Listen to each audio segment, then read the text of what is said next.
लोकसभा चुनाव 2024 को लेकर सभी दलों ने राजनीतिक बिसात बिछाना शुरू कर दिया है। बीजेपी अपने सभी सांसदों की रिपोर्ट तैयार करने में जुटी है। वहीं सपा मुखिया अखिलेश यादव भी पार्टी की छवि सुधारने में जुटे हैं।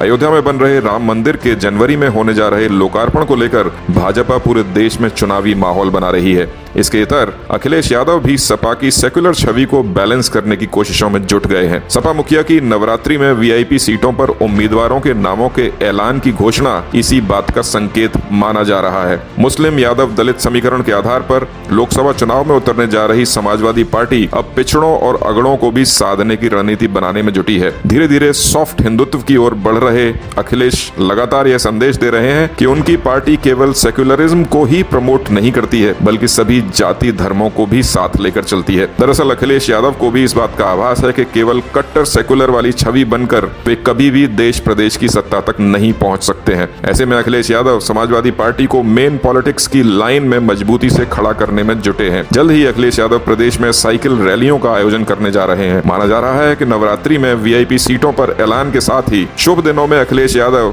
साइकिल रैलियों का अभियान भी शुरू कर देंगे। सपा अध्यक्ष अखिलेश यादव ने इस बात के संकेत दिए हैं कि नवरात्रि तक सपा वीआईपी सीटों पर उम्मीदवारों के नामों का ऐलान कर सकती है। सपा अध्यक्ष के इस बयान के बाद वीआईपी सीटों को लेकर चर्चाएं तेज हैं। माना जा रहा है कि इसमें से ज्यादातर वो सीटें हैं जहां सैफई परिवार के उम्मीदवारों को उतारा जा सकता है। खबरों के मुताबिक नवरात्र में समाजवादी पार्टी यूपी की 10 से 12 सीटों पर प्रत्याशियों के नामों का ऐलान कर सकती है। इसमें से 5 सीटें वो भी शामिल हैं जिन पर यादव परिवार के सदस्य चुनाव लड़ते हैं।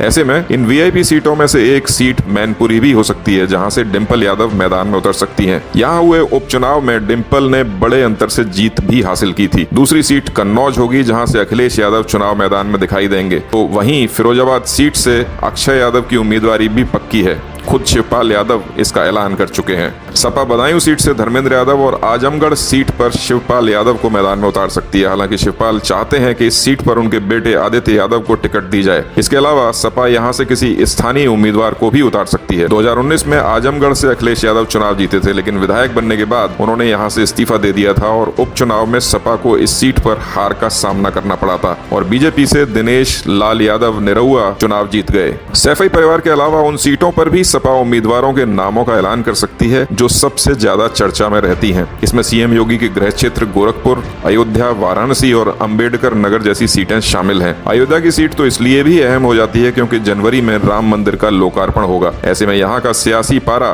काफी हाई रह सकता है। खबरों की माने तो यहाँ पूर्व मंत्री अवधेश प्रसाद को टिकट दिया जा सकता है। इसके अलावा लखनऊ, कौशाम्बी, उन्नाव, मुरादाबाद की सीटों को लेकर भी चर्चा तेज है। सपा लोकसभा चुनाव को लेकर कोई कसर नहीं छोड़ना चाहती है। पार्टी का मानना है कि समय से पहले उम्मीदवारों के नामों का ऐलान हो जाने से उन्हें अपने क्षेत्र में काम करने का मौका मिलेगा और पार्टी मजबूती से बीजेपी की घेराबंदी कर सकेगी।